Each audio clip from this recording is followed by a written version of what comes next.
জন্য, নেতা নেত্রীর জন্য, লিডারের জন্য, রাজনীতির জন্য, কাকে রাজি খুশি করার জন্য বলবো জোরে বলে? কাকে? আল্লাহকে। আমাদের হায়াতের মালিক কে? আমাদের মৌতের মালিক কে? আমাদের ইজ্জতের মালিক কে? আমাদের রিজিকের মালিক কে? আমাদের জীবনের সমস্ত কর্ম সম্পাদন কে করে থাকে? ওই আল্লাহকে রাজি খুশি করবার জন্য নিজের অন্তরের গভীর থেকে গভীরতম জায়গা থেকে গলা ছেড়ে জমিন ও আসমানকে প্রকম্পিত করে বলবো আলহামদুলিল্লাহ। আলহামদুলিল্লাহ বললে আল্লাহ তাআলা খুশি হন না নারাজ হন? আরো জোরে বলি ভাই, খুশি হন না নারাজ হন? আজকে কথা আমরা বলবো কাকে রাজি খুশি করবার জন্য বলেন? কাকে রাজি খুশি করবার জন্য? আল্লাহকে রাজি খুশি করবার জন্য কথা বলতে কথা শুনতে রাজি আছেন ইনশাআল্লাহ? আল্লাহ পাক কবুল আর মঞ্জুর করেন। আমিন। আলহামদুলিল্লাহ বললে কে খুশি হন? আলহামদুলিল্লাহ বললে কে খুশি হন? আল্লাহ খুশি হন। তাজদারে মদিনা সৈয়দুল কওনাইন জনাব মুহাম্মদুর রাসূলুল্লাহ সাল্লাল্লাহু আলাইহি ওয়াসাল্লাম ইরশাদ করেন, আলহামদুলিল্লাহ মিলআস সামাওয়াতি ওয়াল আরদ, জমিন ও আসমানের মাঝের যত খালি জায়গাগুলো রয়েছে, এক বান্দার এক বান্দির একবার আলহামদুলিল্লাহ বলার কারণে আল্লাহ পাক জমিন ও আসমানের মাঝের খালি জায়গাগুলোকে নেকিতে পরিপূর্ণ করে দেন। ও আমার ভাইরা, আল্লাহ পাক আমাদেরকে নেকিতে সিক্ত করবার জন্য, আমাদের জীবনের গুনাহগুলোকে ক্ষমা করবার জন্য প্রস্তুত। আমরা আমরা আমরা আমরা আল্লাহ পাকের বান্দারা ক্ষমা চায়া ক্ষমা পায়া আল্লাহ পাকের দরবার হতে তার রহমত বরকত নেওয়ার জন্য প্রস্তুত কিনা? আমরা প্রস্তুত আছি না ইনশাআল্লাহ? আল্লাহ পাক সব সময় প্রস্তুত। আজিজ ও দোস্ত বুজুর্গ, আমি যে আয়াতে কারিমা তিলাওয়াত করেছি, আজকে যেহেতু তাফসীরুল কোরআন মাহফিল, আমি যে আয়াতে কারিমার তিলাওয়াত করেছি, আল্লাহ রাব্বুল ইজ্জত কালামে পাকে ঘোষণা করেন, ইন্নাল্লাহা আশতারা মিনাল মুমিনিনা আনফুসাহুম ওয়া আমওয়ালাহুম বিআন্না লাহুমুল জান্নাহ। ও দুনিয়ার সমস্ত মানুষ, তোমরা শুনে রাখো, নিশ্চয়ই আল্লাহ রাব্বুল ইজ্জত মুমিনের কাছ থেকে তার জান আর তার মালকে খরিদ করে নিয়েছেন। যদি বুঝে থাকেন বলেন, আমাদের জানের মালিক কে? আমাদের সম্পদের মালিক কে? আল্লাহ রাব্বুল ইজ্জত বলেন, দুনিয়ার কোন ইমানদার পুরুষ রমণী যখনই সে ঈমান গ্রহণ করে, যখনই সে ঈমান কবুল করে, আল্লাহ রাব্বুল ইজ্জত তার জান আর তার সম্পদকে, তার মালকে আল্লাহ খরিদ করে নেন। সুবহানাল্লাহ। আল্লাহ রাব্বুল ইজ্জত বলেন যে আমি যে খরিদ করলাম, বেচা কেনা হইল, আমাদের ক্রেতা, আমাদের জীবনের ক্রেতাকে আল্লাহ।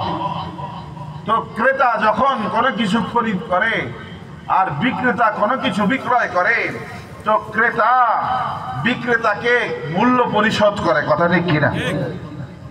বিক্রেতা বিক্রিত জিনিস ক্রেতাকে সরবরাহ করে, আর ক্রেতা খরিদকৃত জিনিসের মূল্য পরিশোধ করে। আল্লাহ রাব্বুল ইজ্জত আমার আপনার জানকে খরিদ করেছেন, দাম দিছেন না? কিসের মাধ্যমে খরিদ করেছেন? আল্লাহ রাব্বুল ইজ্জত বলেন, ইন্নাল্লাহা আশতারা মিনাল মুমিনিন আনফুসাহুম ওয়া আমওয়ালাহুম, মুমিনের কাছ থেকে, মুমিন পুরুষ এবং রমণীর কাছ থেকে আমি আল্লাহ তার জানকে, তার মালকে, সম্পদকে খরিদ করে নিয়েছি, আর আমি বিনিময় প্রদান করেছি জান্নাত। সুবহানাল্লাহ। এই জন্যই ভাইরা আমার, আজকে দুনিয়ার সমস্ত কুফফার শক্তি মৃত্যুকে ভয় পায়, আর দুনিয়ার মুমিনেরা আল্লাহর জন্য মৃত্যু, আল্লাহর জন্য জীবন দেওয়াকে সৌভাগ্যের চাবিকাঠি মনে করে। কথা ঠিক কিনা?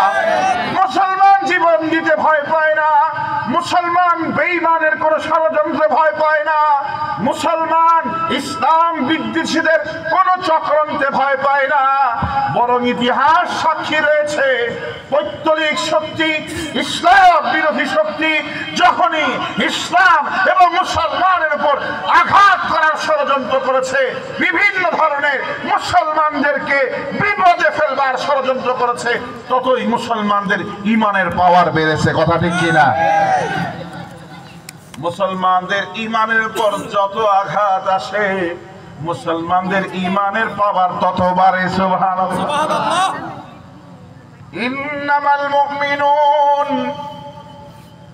ইন্নামাল মুমিনুন আল্লাযীনা ইযা যুকিরাল্লাহ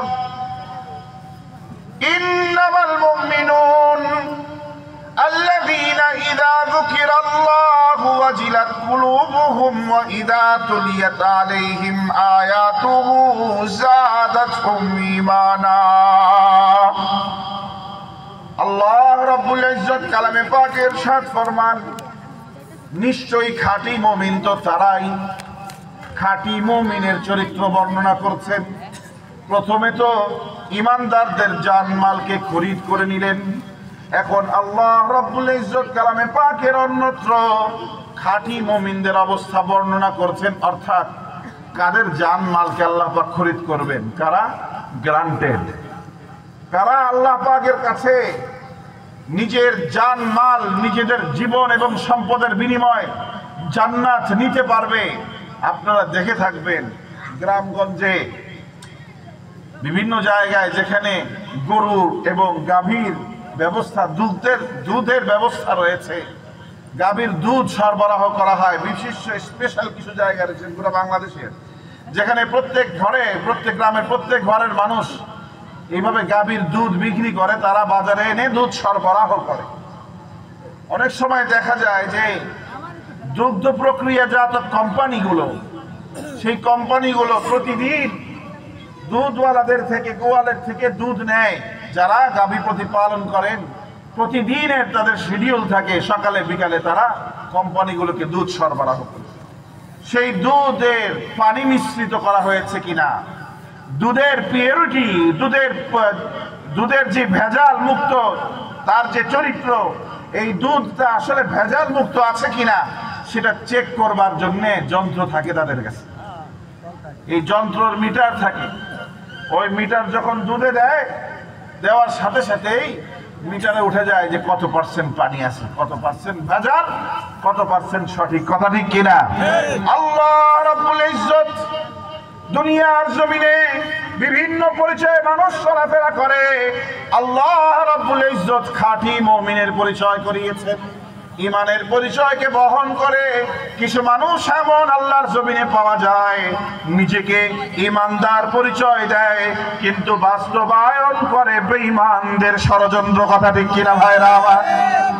নামে পরিচয় মুসলমান, পিতৃ পরিচয় মুসলমান, লেবাস আর বেশভূষায় মুসলমান, কথাবার্তায় মুসলমান, কিন্তু কর্মকাণ্ডে সিদ্ধান্তে বেঈমান।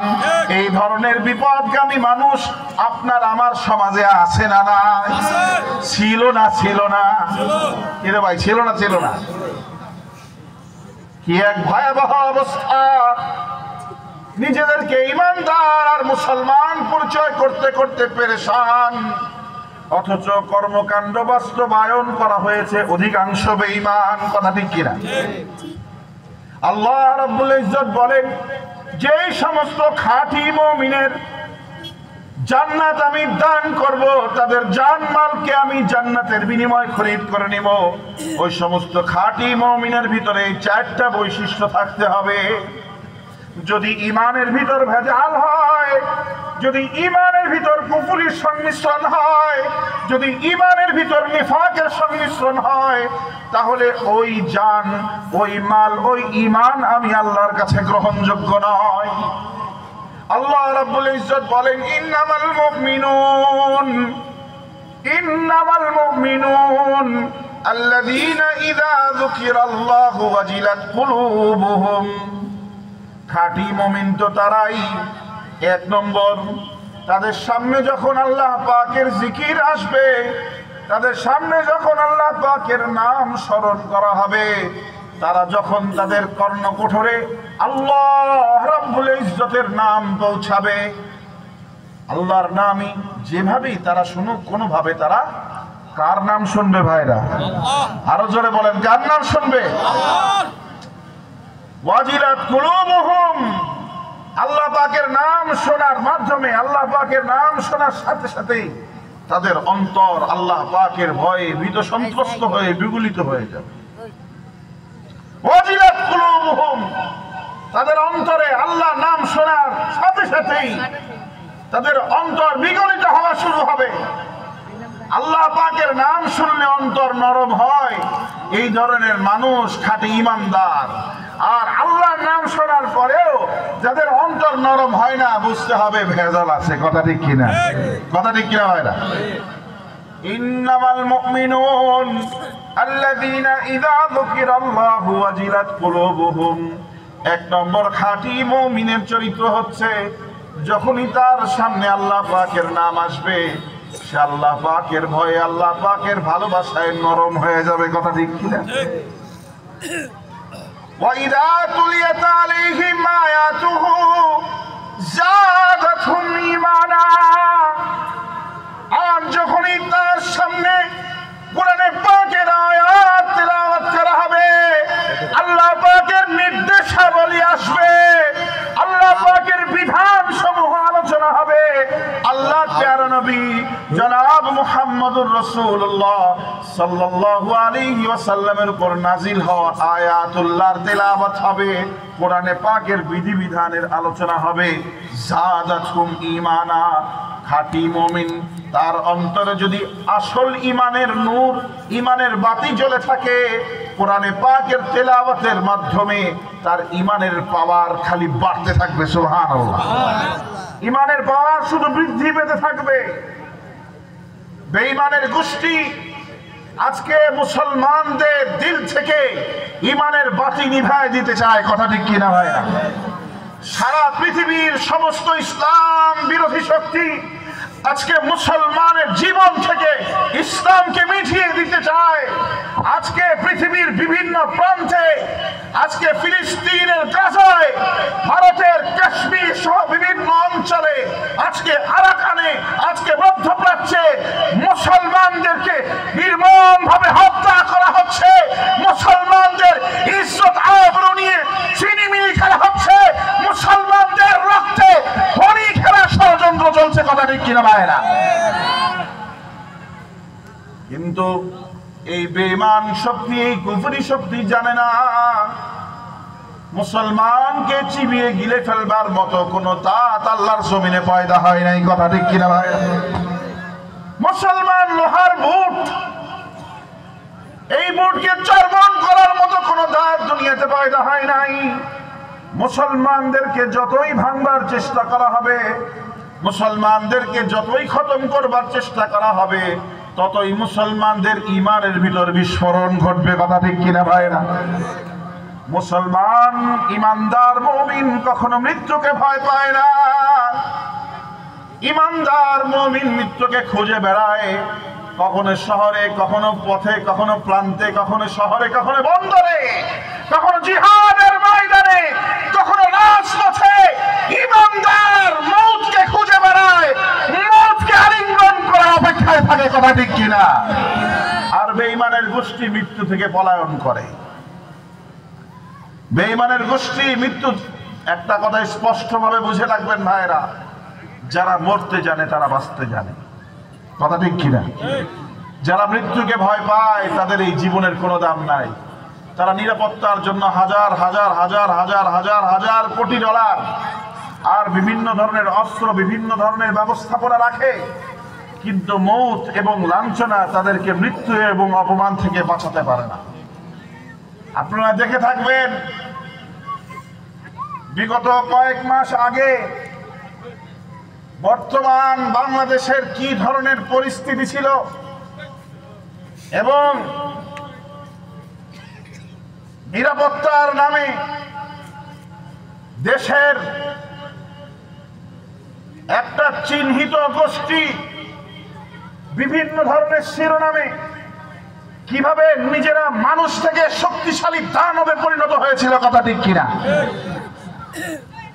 দেশের সাধারণ মানুষের অন্তরের ভিতরে এমন এক পরিস্থিতি বিরাজমান ছিল, হায় না জানি কি হয়, এই অমাবস্যার কাল রাত এই জীবনে শেষ হবে কিনা, কখনো আমাদের জীবনে সূর্য উদিত হবে কিনা, কখনো এই জুলুম অন্ধকারের কালো রাত শেষ হবে কিনা, আমরা কি আমাদের হায়াতে এই অন্ধকার কাল রাত শেষ করে উদিত সূর্য উদিত নূর দেখতে পাবো কিনা, নিজেরাই অনেক সন্দিহান বিভিন্ন মানুষ। আল্লাহ রাব্বুল ইজ্জত 1 ঘন্টাও সময় নেন নাই, সময় নিয়েছেন কত? 45 মিনিট। কত ভাই? কত? 45 মিনিট।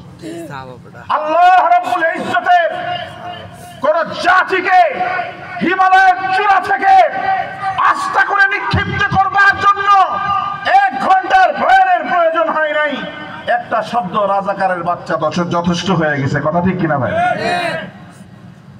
1 ঘন্টা 2 ঘন্টার স্লোগান দিতে হয় নাই, একটা শব্দ রাজাকারের বাচ্চা 45 মিনিট সময়। সমস্ত দম্ভ, গর্ব, অহংকার, শক্তি, স্বার্থ, সামর্থ্য, অর্থ, বিত্ত, অস্ত্র, গোলা, বারুদ, বাহিনী, পুলিশ, আর্মি, সমস্ত শক্তিকে নিঃশেষ করে দিয়ে আল্লাহ পাক তার শক্তিকে প্রদর্শন করেছেন, কথা ঠিক কিনা? আমার আল্লাহ রাব্বুল ইজ্জত বলেন, ওয়াইদা তুলিয়াত আলাইহিম আয়াতুহু যাদাতহুম ঈমানা। যখন ঈমানদারদের সামনে আল্লাহ পাকের বিধানের আলোচনা হবে, কোরআনে পাকের আলোচনা হয়, তখনই ঈমানদারদের ঈমানের পাওয়ার, ঈমানদারদের ঈমানি শক্তি বৃদ্ধি পায়। বেঈমানের শক্তি যখন ঈমানদারদের সামনে ঈমানদারদেরকে চ্যালেঞ্জ করে, কুফরি শক্তি যখন বিভিন্ন ধরনের ষড়যন্ত্রে লিপ্ত হয়, তখন পথহারা বিপদে যাওয়া মুসলমানেরা কোরআনের দিকে চলে আসে, কথা ঠিক কিনা? মুসলমানদেরকে, ঈমানদারদেরকে ইবলিস ও শয়তান ধোঁকা দিয়া বিভিন্ন ধরনের গানের শব্দ তাদের জবান থেকে কখনো কখনো বের করে দেয়, ভাই কথা ঠিক কিনা? মুসলমান যুবক সন্তানরা, যুবতেরা কখনো শয়তানের ধোঁকায় পড়ে গানও গায়, গায় কি গায় না? কখনো একটু শয়তানের ধোঁকায় পড়ে বিপথে গিয়ে ইবলিস ও শয়তানের ধোঁকায় পড়ে, নফসের ধোঁকায় পড়ে বিভিন্ন ধরনের গুনাহ এবং নিষিদ্ধ কাজেও লিপ্ত হয়ে যায়, হারামে লিপ্ত হয়ে যায়, মাদকাসক্ত হয়ে যায়। কিন্তু এই সর্বস্তরে এই যে গতকালকে, গত পরশু বিভিন্ন মজার নামে, বিভিন্ন উপভোগের নামে বিভিন্ন ধরনের ইবলিস ও শয়তানের ধোঁকায় পড়েছে, যখনই সে তার ঈমান অনুভব করে যে তার ঈমান আঘাতপ্রাপ্ত হয়েছে, তার ইসলাম আঘাতপ্রাপ্ত হয়েছে, তার আল্লাহর আইন, তার আল্লাহর বিধান আঘাতপ্রাপ্ত হয়েছে, তার নবীর দ্বীন আর শরীয়ত আঘাতপ্রাপ্ত হয়েছে, সমস্ত তন্ত্র, মন্ত্র, বাদ্য যন্ত্র, সমস্ত উন্মাদনাকে লাথি মেরে মুসলমান নারায়ে তাকবীর, আল্লাহু আকবারের ধ্বনি দিয়ে রাজপথে নেমে যায়, কথা ঠিক কিনা? এই যে ইসলামের জন্য, এই জন্য ইকবাল চমৎকার বলেছেন, কবি ইকবাল বলেন, ইসলাম কে গুলশন কো দিয়া, ইসলাম কে গুলশন কো দিয়া खून का पानी, देखा है जमीन और फलक ने ये नजारा। বাগানের মালি, বাগানের ফুলগুলো সুন্দরভাবে ফোটাবার জন্য, বাগানের গাছের ফলগুলো সুন্দরভাবে পরিচর্যার জন্য গাছের গোড়ায় গোড়ায় পানি ঢালে সকাল সন্ধ্যা, কথা ঠিক কিনা ভাই? মালি জানে গোলাপের গাছে কতটুকু পানির প্রয়োজন, রজনীগন্ধার গাছের গোড়ায় কতটুকু পানির প্রয়োজন, আর ডাব গাছের গোড়ায় পানি লাগে না লাগে না? লাগে না। ডাব গাছের গোড়ায় পানি লাগে না। ওই বাগানের মালি জানে গোলাপের কি পরিমাণ পানির প্রয়োজন, রজনীগন্ধার কি পরিমাণ পানির প্রয়োজন, নতুন ছোট কোনো ফল ফুলের গাছ থাকলে তাদের কতটুকু পানির প্রয়োজন। সকাল সন্ধ্যা যতটুকু পানির প্রয়োজন ততটুকু পানি ঢালে। যদি পানি বেশি দিয়ে দেয় গাছ বড় হবে না তাড়াতাড়ি, যদি পানি কম দেয় গাছ রুগ্ন হয়ে যায়। কথা ঠিক কিনা ভাইরা? কবি বলেন ইসলামকে গুলশন কো দিয়া খুন কা পানি। ইসলামের যেই বাগান দেখা যায় সারা দুনিয়াতে মুসলমানদের বিভিন্ন ফল, বিভিন্ন ফুল, বিভিন্ন সুবাস। ভারতের মুসলমানদের এক অবস্থা, পাকিস্তানের মুসলমানদের আরেক অবস্থা, আরবের মুসলমানদের আরেক অবস্থা, আমেরিকা ব্রিটেনের মুসলমানদের এক অবস্থা, চায়নার মুসলমানদের এক অবস্থা। কেবলা এক, নবী এক, এক এক দেশের মুসলমানের ইমানের ঘ্রাণ এক এক রকম। কথা ঠিক কিনা? ঠিক যেমনি ভাবে এক বাগানে থাইকা গোলাপের ঘ্রাণ আলাদা, আলগার রজনীগন্ধার ঘ্রাণ আলোক। কথা ঠিক কিনা? ঠিক এক বাগানে থেকে জবার ঘ্রাণ ভিন্ন, আর কি আপনার গাঁদা ফুলের ঘ্রাণ ভিন্ন। ঠিক তেমনি ভাবে ইসলামের এই বাগানে অনেক ফুল, অনেক ফল, অনেক বৃক্ষ রয়েছে, কিন্তু এক এক ফুলের এক এক ঘ্রাণ। কিন্তু এই বাগানের তো মালি আছে, আছে না? হ্যাঁ, বাগানের মালি আছে না নাই?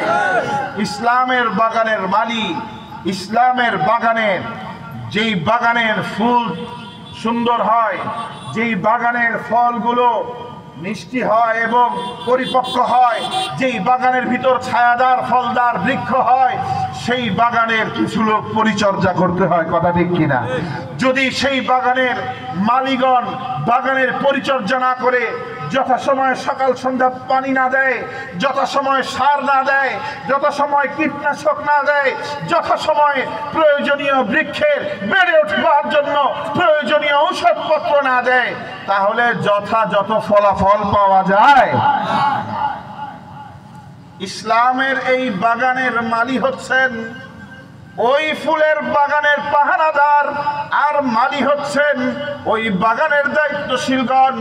আর ইসলাম নামক এই বাগানের পাহারাদার আর মালি হচ্ছেন এই অঙ্গনের ইসলাম এবং মুসলমানদের সমাজের ওলামায়ে কেরাম।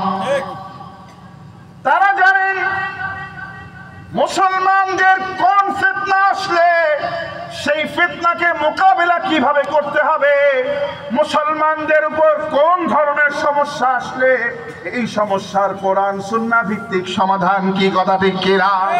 ও আমার ভাইরা, কখনো কখনো যখন বাগানের মালি দেখে যে গাছের ভিতর পোকা ছত্রাকের আক্রমণ হয়েছে, তখন মালি গিয়া ঘরে আরামে বউ বাচ্চার সাথে বিশ্রাম নেয় না, বরং দৌড়ে বাজারে যায়, বাজারে গিয়া বিষ খরিদ করে, বিষের সাথে পানি মিলায়, স্প্রে মেশিন আনে, গোটা রাত দিন ভর বিষের পানি পরিমাণ মতো দিয়া দৌড়ায় দৌড়ায়া বিষ আক্রান্ত এবং ওই ছত্রাক আক্রান্ত এলাকায় কীটনাশক প্রয়োগ করে। কথা ঠিক কিনা? এই যে কীটনাশক প্রয়োগ করছে, কাদেরকে করছে? পোকাদেরকে না? পোকাদেরকে তো নাকি নাকি ফলের মারে, ফুলের মারে, না পোকাকে মারে? কিন্তু গাছে কিছু বিষ লাগে কিনা? গাছে কিছু বিষের প্রভাব পড়ে কিনা? ও আমার ভাইয়েরা, এই ওলামায়ে কেরাম যখনই দেখে ইসলামের উপর আঘাত, ইসলাম নামক বৃক্ষকে কেটে ফেলবার ষড়যন্ত্র হচ্ছে, ইসলামকে বদনাম করার, মুসলমানদেরকে ষড়যন্ত্র ফেরার চক্রান্ত চলছে, তখনই ওলামায়ে কেরাম উম্মতকে বাঁচাবার জন্য, জাতিকে হেফাজত করবার জন্য, ইসলাম এবং ঈমানদারদেরকে রক্ষা করবার জন্য বিষ নিক্ষেপ শুরু করে দেয়। কথা ঠিক কিনা? তারা ফায়ারিং শুরু করে, তারা সতর্ক করা শুরু করে, তারা জনগণকে জনসাধারণকে সতর্ক করা শুরু করে। এই সতর্ক করতে গিয়ে উলামায়ে কেরাম এক পক্ষ মানুষের শত্রুতে পরিণত হয়। কথা ঠিক কিনা? যারা ষড়যন্ত্র করছে, যারা মুসলমানদের দিন, ইমান, ইসলাম, রাষ্ট্র নিয়ে ছিনিমিনি খেলতে চায়, তারা উলামায়ে কেরামকে গালি দেয়, কখনো তেঁতুল হুজুর বলে। কথা ঠিক কিনা? আবার যারা তেঁতুল হুজুর বলে তারাই স্বাধীনতার পরে সরকারে স্থান পায়। কথা ঠিক কিনা ভাই? আমার ভাইরা, এই যে সমস্ত ব্যক্তি, যে সমস্ত গোষ্ঠী, যে সমস্ত সন্ত্রাসী শক্তি, মনে রাখবেন ভাইরা, আলেমদের বিরুদ্ধাচারণ করে, তারা ওই বাগানের কীট পতঙ্গের চেয়ে বেশি কিছু না। তারা সমাজের উচ্ছিষ্ট কীট পতঙ্গের মতো। এদের বিয়োগে আর এদের উপস্থিতিতে এই দেশের, এই সমাজের কোনো লাভ লস নাই। ভাইরা আমার, ইকবাল বলেছেন, ইসলাম কে গুলশন কো দিয়া খুন কা পানি। বাগানে যখন বৃক্ষের পানি প্রয়োজন হয়, মালি গাছের গোড়ায় গোড়ায় পানি ঢালে। আর উলামায়ে কেরাম যখন ইসলামের বাগানে পানির প্রয়োজন হয়েছে, উলামায়ে কেরাম পানি ঢালেন নাই, বরং কলিজার রক্ত ঢেলেছেন। কথা ঠিক কিনা? এজন্য কবি বলেন, ইসলাম কে গুলশন কো দিয়া খুন কা পানি। রক্তের পানির মাধ্যমে ইসলামের এই বৃক্ষকে আমরা সিঞ্চন করেছি, কলিজার তাজা রক্ত ঢেলে দিয়েছি। জীবনের পরোয়া করি নাই, পরিবারের পরোয়া করি নাই, সন্তানের এতিম হওয়ার পরোয়া করি নাই, সমাজের পরোয়া করি নাই, চাকরির পরোয়া করি নাই, অর্থ, বিত্ত, কুরসি, মসনদ, আরামায়েশের পরোয়া না করে যখনই আঘাত এসেছে, রক্ত প্রবাহিত হয়েছে। কথা ঠিক কিনা? ও আমার ভাইরা, গত 2 দিন আগে আপনারা জানবেন, ইসকন নামক সন্ত্রাসী সংগঠনের নেতা চিন্ময় ব্রহ্মচারী, তাকে যখন গ্রেফতার করা হয়েছে এবং চট্টগ্রামের আদালতে তার জামিন নামঞ্জুর করা হয়েছে, তার জামিন নামঞ্জুর করবার কারণে এই বাংলাদেশকে অকার্যকর করবার ষড়যন্ত্রকারীরা, এই বাংলাদেশের 20 কোটি মানুষের জীবন, সম্ভ্রম, ইজ্জতের দুশ্মনেরা, তারা সেই চট্টগ্রাম আদালতে পরিকল্পিতভাবে একজন মুসলমান আইনজীবীকে নির্মমভাবে জবাই করে হত্যা করেছে। রক্তের প্রয়োজন হয়েছে। এই নির্মমভাবে তাকে হত্যা করবার পর তারা ক্ষান্ত হয়ে যায় নাই, বরং তাদের প্রভু রাষ্ট্র, পার্শ্ববর্তী রাষ্ট্র থেকে এই চিন্ময় ব্রহ্মচারীর পক্ষে তাকে মুক্ত করবার জন্য রাষ্ট্রীয়ভাবে চিঠি এসেছে বাংলাদেশে। দেখছেন নি অবস্থা? মনে হয় বাংলাদেশের স্বাধীনতার পরে 52 বছরে এই প্রথম কোন একজন বাংলাদেশের নাগরিক গ্রেফতার হলো। এর আগে মনে হয় এই বাংলাদেশে কাউকে গ্রেফতার করা হয়। কথা ঠিক কিনা ভাই? এর আগে মনে হয় বাংলাদেশে আদালতে আর কারো জামিন নামঞ্জুর করা হয় নাই। এর আগে মনে হয় বাংলাদেশে আর কোন ধরনের এইভাবে সন্ত্রাসীদেরকে কবজা করা হয় না। মনে হয় এই প্রথম গ্রেফতার। আল্লাহু আকবার। ভাইরা, এটা বোঝা যায় যে পার্শ্ববর্তী দেশ বিরোধী চক্রান্তকারীদের এজেন্ডা বাস্তবায়নের জন্য ইসকন আজকে মাঠে নেমেছে। কথা ঠিক কিনা? এই জন্য গোটা বাংলাদেশ যখন যেইভাবে উলামায়ে কেরাম যখন বৃক্ষের উপর কোন ধরনের কীট পতঙ্গের আক্রমণ হওয়ার পর উলামায়ে কেরাম বৃক্ষ এবং ফলকে কীট পতঙ্গের আক্রমণ থেকে মুক্ত রাখবার জন্য কীটনাশক স্প্রে করে, এইভাবে বাংলাদেশের চিন্তাশীল উলামায়ে কেরাম, সাধারণ গণমানুষেরা বাংলাদেশে ইসকনকে নিষিদ্ধ করবার দাবি উঠেছে। কথা ঠিক কিনা? আপনারা কি একমত কিনা? এটাতে আপনারা একমত কিনা? ইসলামের শত্রুরা হুঁশিয়ার, ইসলামের শত্রুরা হুঁশিয়ার, সাবধান। স্লোগান আরো অনেক আছে। দিবেননি? মাঝরাতে স্লোগান দিবে? স্লোগান দিবেন? দিল্লি না ঢাকা? আবার জোরে, আরো জোরে, কি আরো জোরে, কি দিল্লি না ঢাকা? দিল্লি না ঢাকা? দালালি না রাজপথ? ভাইরা আমার ভাইয়ের রক্ত প্রবাহিত হয়েছে। ওলামায়ে কেরাম সহ দেশের সমস্ত চিন্তাশীল ইমানদার মুসলমানেরা গর্জে উঠেছে। গোটা বাংলাদেশ উত্তাল তরঙ্গের ন্যায় আজকে এবং আগামীকাল সারা বাংলাদেশে ইসলামের বিরুদ্ধে কর্মসূচি রয়েছে। এই বাংলাদেশে এই হিন্দুত্ববাদী হিন্দুদের নিয়ে আমাদের কোনো অভিযোগ নাই, আছে? কোনো অভিযোগ নাই। বরং আমরা তো এদেশের স্বাধীনতা নিরাপত্তা নিশ্চিত করবার জন্য হিন্দু ভাইদের মন্দিরগুলোকে পাহারা দিয়েছি, কথা ঠিক কিনা? সমস্ত কিছু সংবাদ, ভিডিও রেকর্ড, সমস্ত তথ্য প্রমাণ আমাদের কাছে আছে যে আমরা এই মন্দিরগুলোতে যাতে ষড়যন্ত্রকারীরা, দেশ বিরোধী চক্রান্তকারীরা যাতে এদেশে কোনো অরাজকতা তৈরি করতে না পারে, এই জন্য গোটা দেশের উলামায়ে কেরাম, ছাত্র সমাজ মন্দির পাহারা দিয়েছে সারা রাত, এবং যখন ফজরের সময় হয়েছে তখন ওই মন্দিরের বাইরে নামাজ আদায় করেছে, কথা ঠিক কিনা? সাইয়েদনা ওমর ইবনুল খাত্তাব রাদিয়াল্লাহু তাআলা আনহু, সাইয়েদনা ওমর ইবনুল খাত্তাব রাদিয়াল্লাহু তাআলা আনহু আল্লাহর নবীর দুনিয়া থেকে বিদায় হওয়ার 5 বছর পর আল্লাহ রাসূল সাল্লাল্লাহু আলাইহি ওয়াসাল্লাম হায়াতে জিন্দেগীর ভিতরেই সুসংবাদ দিয়ে গিয়েছিলেন যে ফিলিস্তিনের জেরুজালেমের মসজিদে আকসা অতি সত্বর মুসলমানদের কবজায় চলে আসবে। তখন ছিল সেটা খ্রিস্টানদের কবজায় মসজিদে আকসা। আল্লাহ রাসূল সাল্লাল্লাহু আলাইহি ওয়াসাল্লামের ওয়াফাতের মাত্র 5 বছর পর 15 হিজরিতে হযরতে আবু উবাদা ইবনে জাররাহ রাদিয়াল্লাহু তাআলা আনহু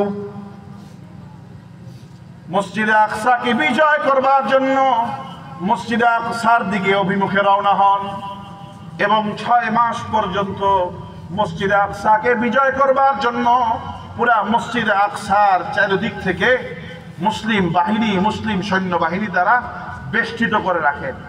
6 মাস পর এই মসজিদে আকসাকে যে খ্রিস্টান সম্প্রদায় দখল করে রেখেছিল তারা মসজিদে আকসা ছেড়ে দিতে রাজি হন, অর্থাৎ মসজিদে আকসা মুসলমানদেরকে বুঝিয়ে দিতে রাজি হন।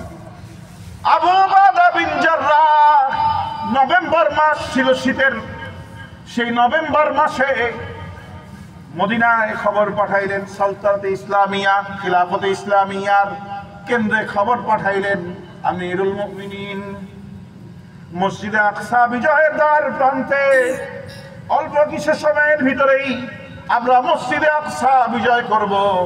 আর যে মসজিদে আকসাকে কেন্দ্র করে এই ফিলিস্তিনে এই মালউন আর অভিশপ্ত ইহুদ ষড়যন্ত্রকারীরা, এই বিনয়ামিন নেতানিয়াহু আজকে প্রায় 1-1.5 বছর যাবৎ, দীর্ঘ 70 বছর যাবৎ জুলুম চালিয়ে আসছে। নিকট অতীতের ঘটনা, এই 1-1.5 বছরে প্রায় 1 লক্ষের বেশি মানুষকে তারা হত্যা করেছে, মুসলমানদেরকে হত্যা করেছে এই বিনয়ামিন নেতানিয়াহু। হযরত আবু উবাদা বিন জাররাহ রাদিয়াল্লাহু তাআলা আনহু খবর পাঠাইলেন মসজিদে আকসা বিজয়ের দ্বার প্রান্তে, কিন্তু মসজিদে আকসাকে যারা কবজা করে আছে খ্রিস্টানেরা, তারা এই মসজিদে আকসার দায়িত্ব বুঝিয়ে দেওয়ার জন্য একটা শর্ত দিয়েছেন।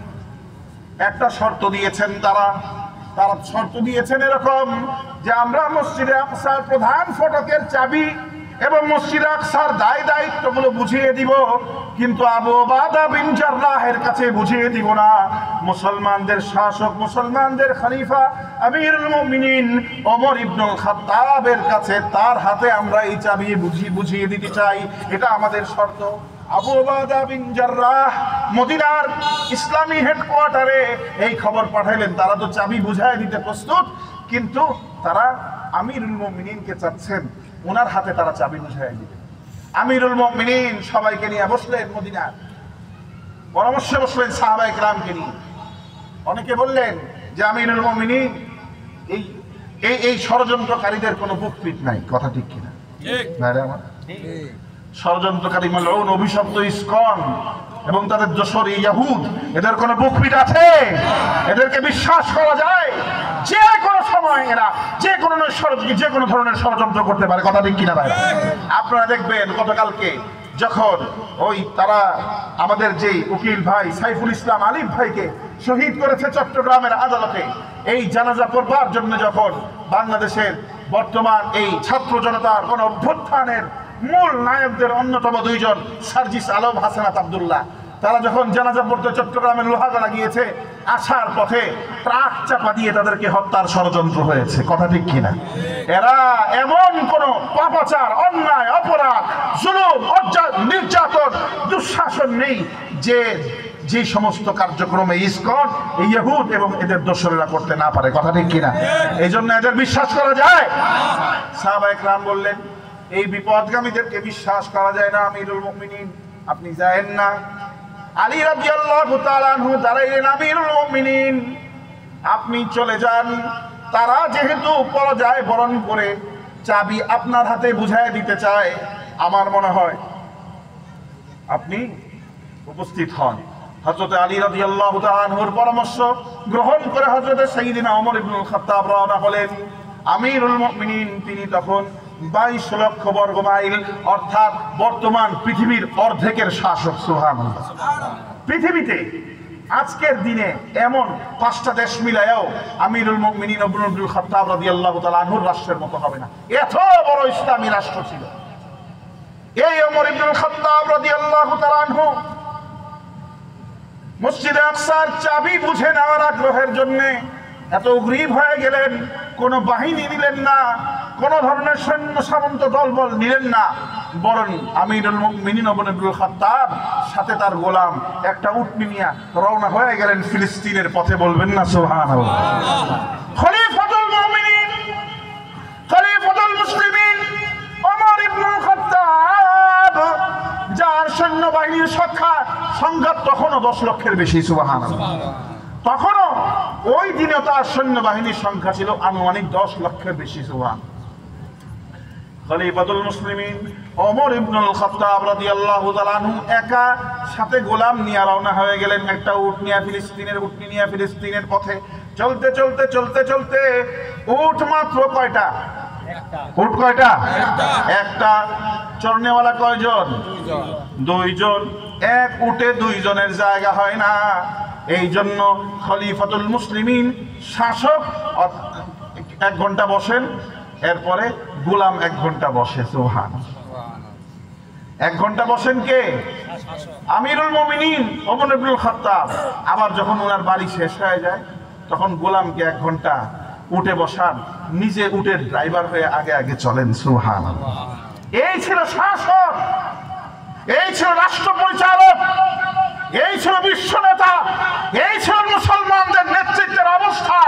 আর আজকে যারা মুসলমানদের মাত্র ছোট্ট একটা ভূখণ্ড, 20 কোটি মানুষের এই দেশকে পরিচালনার জন্য যারা দায়িত্ব পেয়েছিলেন, এমন কোন পাপাচার নাই যারা এই দেশে করেন নাই, কথা ঠিক কিনা ভাই? এমন কোন পাপ নাই, দুর্নীতি থেকে নিয়ে, অন্যায় থেকে নিয়ে, জুলুম থেকে নিয়ে, লুণ্ঠন থেকে নিয়ে, সমস্ত ধরনের সন্ত্রাস, এমন কোন কাজ বাকি নাই, এমন কোন পাপ বাকি নাই। আমিরুল মুমিনিন কিছু সময় উটের উপরে, আর গোলাম কিছু সময় উটের উপরে। সুবহানাল্লাহ। আবু উবাদা বিন জাররাহ ফিলিস্তিনের মসজিদে আকসার সামনে হাজার হাজার মুসলিম বাহিনী নিয়ে আমিরুল মুমিনিনকে স্বাগত জানানোর জন্য অপেক্ষা করছেন।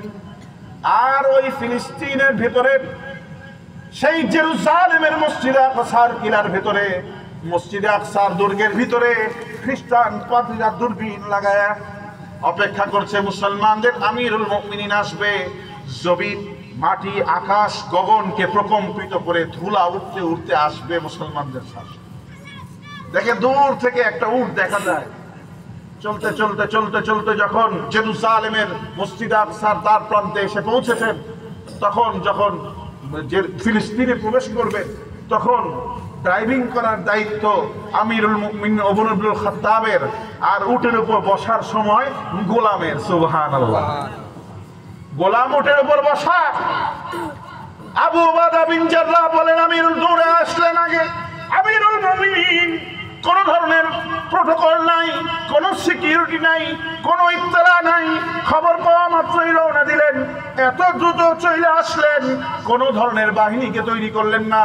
ওমর ইবনুল খাত্তাব বলে, আরে মসজিদে আকসা তো মুসলমানদের কলিজার টুকরা, মসজিদে আকসা তো এই মসজিদ, যেই মসজিদে যাওয়া, যেই মসজিদকে দেখা, যেই মসজিদে বিশেষভাবে সেই মসজিদকে দেখার উদ্দেশ্যেও ওই মসজিদে যাওয়াকে আল্লাহর হাবিব সওয়াব বলেছেন। সুবহানাল্লাহ। মর্যাদার দিক থেকে মসজিদে হারাম, কাবা শরীফের মসজিদ, এরপরে দ্বিতীয় মসজিদে নববী মদিনা রাসূলুল্লাহর মসজিদ, এরপরে তৃতীয় হচ্ছে মসজিদে আকসা। সুবহানাল্লাহ। এই মসজিদ তো ওই মসজিদ যেই মসজিদের দুয়ার থেকে, যেই মসজিদের উঠান থেকে, যেই মসজিদের সেহেন থেকে কিয়ামত শুরু হবে। সুবহানাল্লাহ। কিয়ামতের কার্যক্রম শুরু হবে ফিলিস্তিনের মসজিদ আকসা থেকে। ওমর ইবনুল খাত্তাব বললেন, এই জন্যে আমি এই কোন ধরনের প্রস্তুতি না নিয়ে মসজিদে আকসার ভালোবাসায় রওনা দিয়েছি গোলামকে নিয়ে, কোনো প্রোটোকলের প্রয়োজন নাই।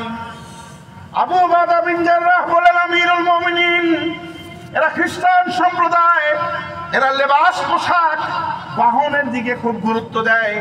বাদশা আর শাসকরা যদি ভালো ড্রেস না পরে, ভালো বাহনে না চড়ে, তাহলে তারা গুরুত্ব দিতে চায় না। সুতরাং আপনার জন্য যেই জামাটা পরে আছেন, এই জামাটায় 14টা ফুটা রয়েছে। কয়টা? রিওয়ায়েতে পাওয়া যায় 14 জায়গায় ছেঁড়া রয়েছে এই জামাটা। কেমন দেখা যায়? আপনি অর্ধ পৃথিবীর শাসক, খ্রিস্টানদের সাথে তাদের কাছ থেকে আনুষ্ঠানিকভাবে মসজিদে আকসার দায়িত্ব বুঝে নেবেন, একটা রক্তপাতের ঘটনা ঘটবে না, আর আপনার ড্রেসটা একটু চেঞ্জ করে নেন। হযরত ওমর ইবনুল খাত্তাব জবাব দিলেন, ও আবু উবাদা বিন জাররাহ, আমাকে ভুল পথে প্রবাহিত করবে না। নাহনু কওমুন আ'আজ্জারাল্লাহু বিল ইসলাম, নাহনু কওমুন আ'আজ্জারাল্লাহু বিল ইসলাম। আমরা ওই জাতি, আমাদেরকে বিভ্রান্ত করবে না। আমরা ওই জাতি, যেই জাতিকে আল্লাহ পাক ইসলামের মাধ্যমে সম্মানিত করেছেন। পৃথিবীর যেই জাতিকে আল্লাহ পাক ইসলামের মাধ্যমে সম্মানিত করেন, তাদের লেবাস পোশাকের সম্মানের গোলামির কোনো প্রয়োজন হয় না। নাহনু কওমুন আ'আজ্জারাল্লাহু বিল ইসলাম, আমরা ওই সম্প্রদায়।